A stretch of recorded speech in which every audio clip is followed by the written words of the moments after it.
The recent court case against Ed Sheeran and his song Thinking Out Loud has put some fear into the hearts of songwriters around the world. And that fear is, if we learn and use chord progressions from other people's songs, are we going to get sued?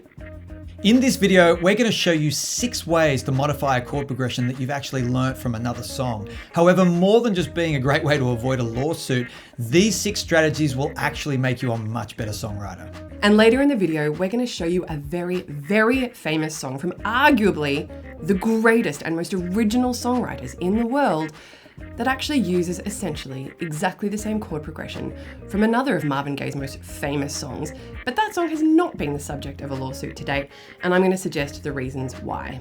The reason this is such an important discussion is because learning other artists' material and copying their material is a fundamental part of learning to be a musician and a songwriter. But learning from source material and then reusing that source material in exactly the same form can become legally problematic.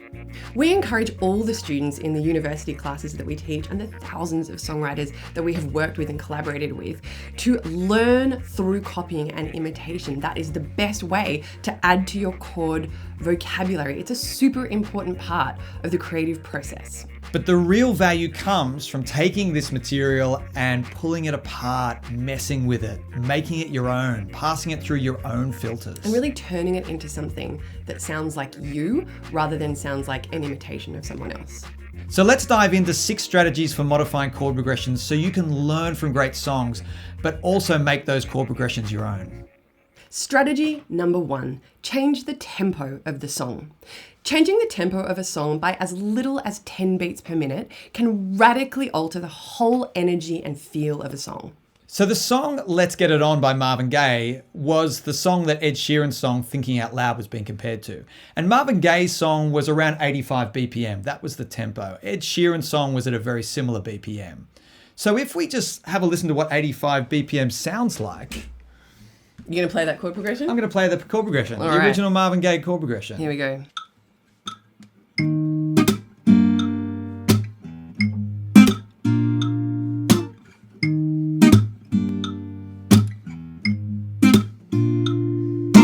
All right, so let's speed that tempo up to 95 beats per minute. Okay.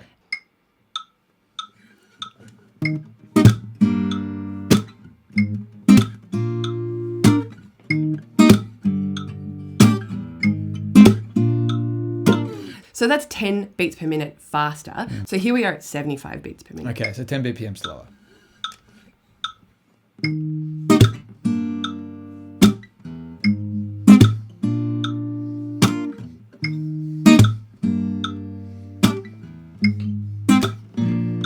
So slow. It feels so different. So tempo is one of the strongest drivers that determines the whole energy and vibe and feel of a song. And changing the tempo is a really effective way to get away from the original feel of a reference song. And it's interesting there that when we're at 95 BPM, it felt like it was, it was full of life. It was sort of chugging along. It felt good. As soon as we dropped back to 75, something happened whereby there was a lot more space. There was a lot more time. And we know that when we have slower BPMs, the listener actually has more time to reflect. And so it feels a little more nostalgic, or it feels a little sadder in certain situations, but it emotionally affects us when the tempo changes. And this is why even 10 BPM can make such a huge difference. The song that I was mentioning earlier, written by the greatest and most original songwriters ever, which of course is The Beatles, is a song whose chord progression almost identically resembles a Marvin Gaye song, which we're going to talk about later, but tempo is one of the crucial differences between that song and the Marvin Gaye song that really makes those songs completely different, totally unique, and invites no comparison between the two. Strategy number 2, change the groove or the feel. And the easiest way to think about this is in terms of genre. So let's take the original chord progression at the same beats per minute, 85 beats per minute, still in 4/4, and just work it through a few different feels and grooves to show how impactful simply changing that element is in terms of creating something original. Great. So the Marvin Gaye and the Ed Sheeran groove really is what has been defined as soul ballad. And it's got this particular kind of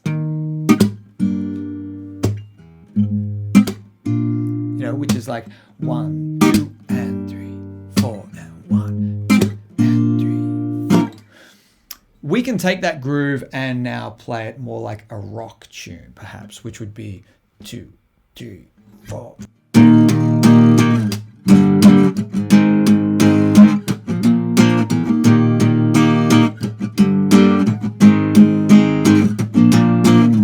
Same chords, same inversions, everything was exactly the same, but you can feel energetically that it's now a different song. Let's hear it as a bossa nova. Oh, 3, 4.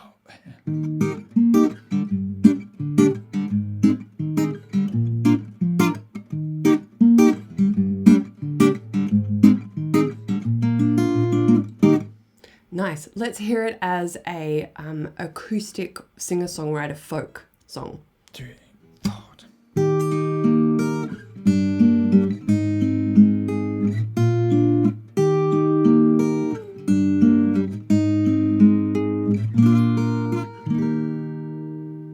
Strategy number 3, change the chord duration. This has a fancy name in music theory called harmonic rhythm, which is not actually about groove and feel. Harmonic rhythm really specifically refers to how many beats you are holding a chord for. So in the Marvin Gaye song, he's really holding each chord for about 2 beats, right? 2 out of 4 beats. 4, 1, 2, 3, 4. So there are 2 chords per bar. So we can change the chord duration or harmonic rhythm by simply holding the chords for longer or shorter. So let's do a little demo where you're actually holding the chords for 1 full bar each. 3, 4.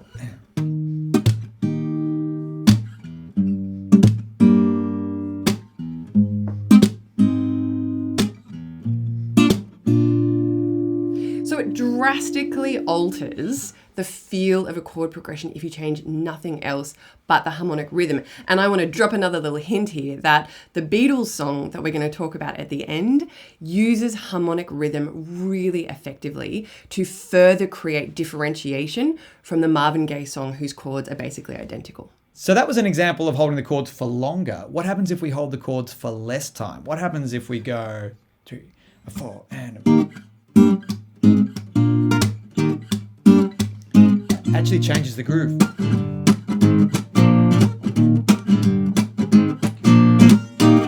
Strategy number 4, change the chords. And there's a few parts to this because this is really one of the most powerful tools in your toolbox. One of the tools that we can use to change the chords is to add extensions and tensions, which is really a way to add different colors to basic chord types.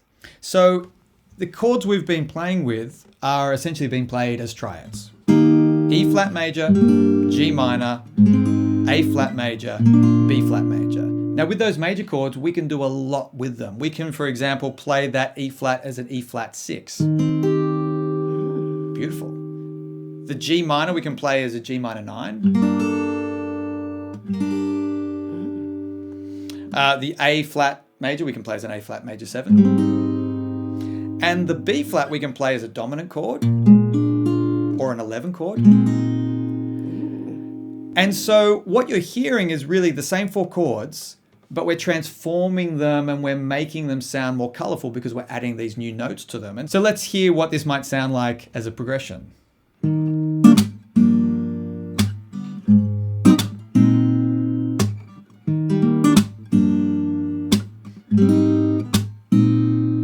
Will you now add in one of our other strategies and play those same chords, but now with like a bossa nova groove?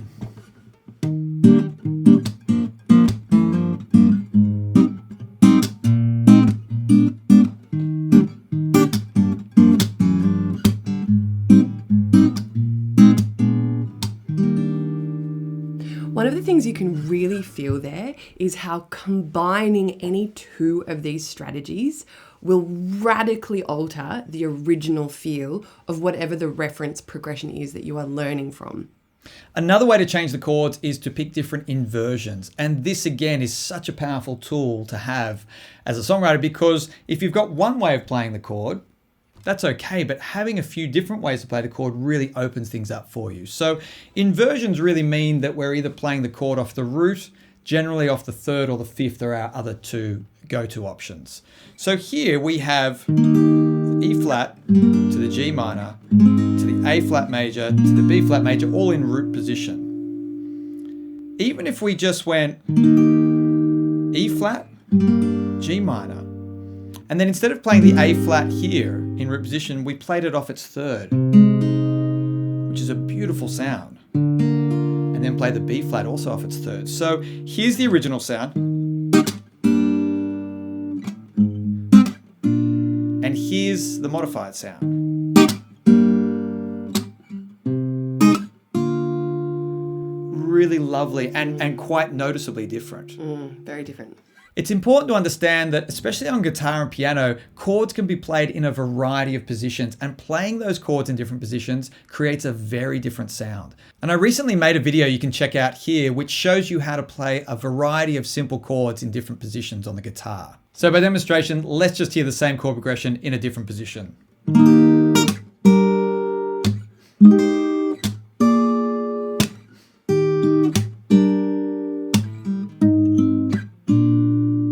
One final thing to consider when changing chords is that you can simply change one of the chords in a chord progression, and you can radically change how that chord progression sounds from the original version. But the big question is, how do you know which chords you can substitute and still retain the flavor of the original progression?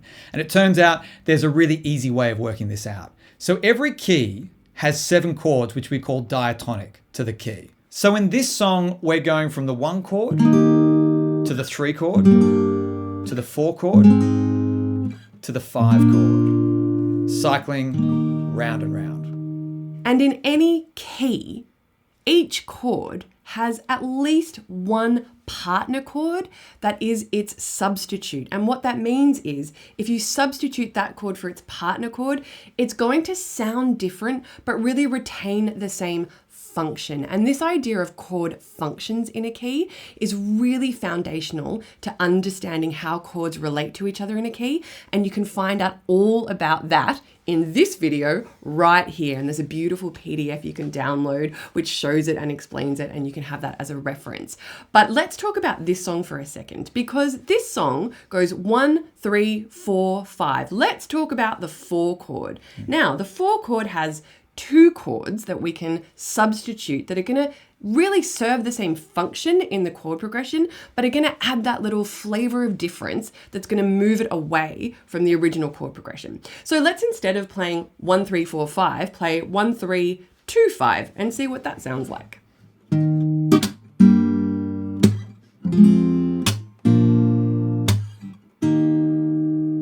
Another great substitution we can create is the 6 chord, or the relative minor, for the 1 chord. And this is going to sound really great if we do it on the second time round. So we'll do the original substitution of the 2 chord for the 4 chord, and then we'll try that 6 chord instead of the 1 and see how it sounds.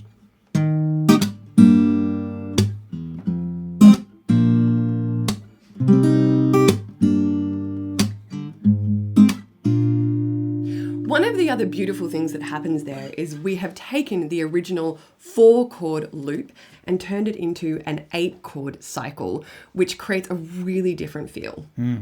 Strategy 6 is change the key. Now, we've just been looking at how you can talk about chords as numbers. And this becomes really useful, in fact crucial, when changing the key of the song or the chord progression. So we don't want to think of this song as the chords E flat, G minor, A flat, B flat. What we want to do is think of them as 1, 3 minor, 4 major, and 5 major. And as soon as we start thinking about chords in terms of numbers, we can apply those numbers to any key. Now, one of the problems with the Ed Sheeran song is that he only changed it by a semitone. But if we actually change the key to a key center that's a bit further away than just a semitone, it's going to sound very different. So we could pick, for example, the key of A.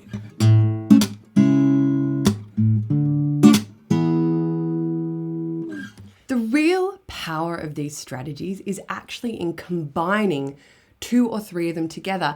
And coming back to the Ed Sheeran case, one of the problems with the Ed Sheeran song was that it was too close to the original in terms of key, in terms of tempo, in terms of groove. So Ed Sheeran was cleared of all copyright claims, which is great. It means that no one owns chord progressions, no one owns rhythms, but really one of the things we're going to look at is how combining 2 or 3 of these strategies really moves things drastically away from the original. You can learn from a song of someone else and run it through just a couple of different strategies and filters that radically change it into something that sounds more like you. And learning how to use these techniques we've been talking about, again, it's not just about avoiding being sued or copyright infringement.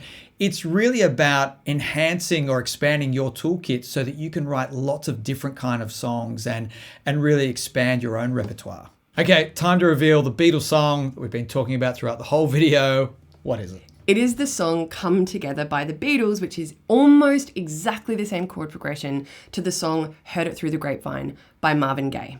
So Marvin Gaye, Heard It Through the Grapevine, is at 117 BPM in E flat minor. Let's hear 117 BPM just quickly. Okay.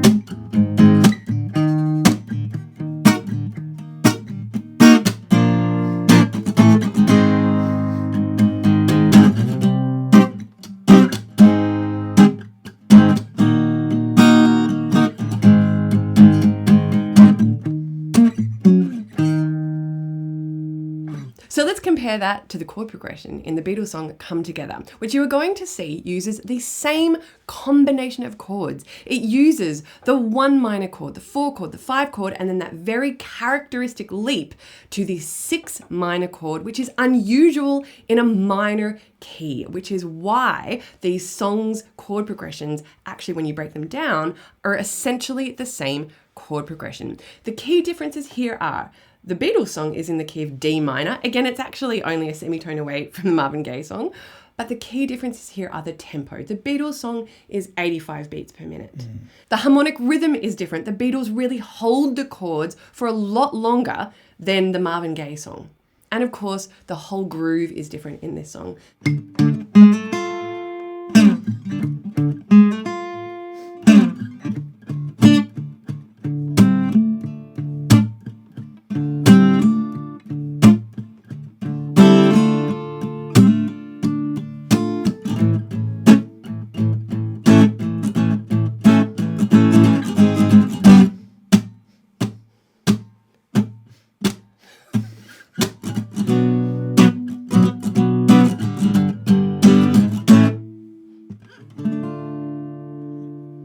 If you're interested in diving deeper into chords and looking at how you can transform a neo-soul progression, check out this video over here. Happy songwriting. Cheers.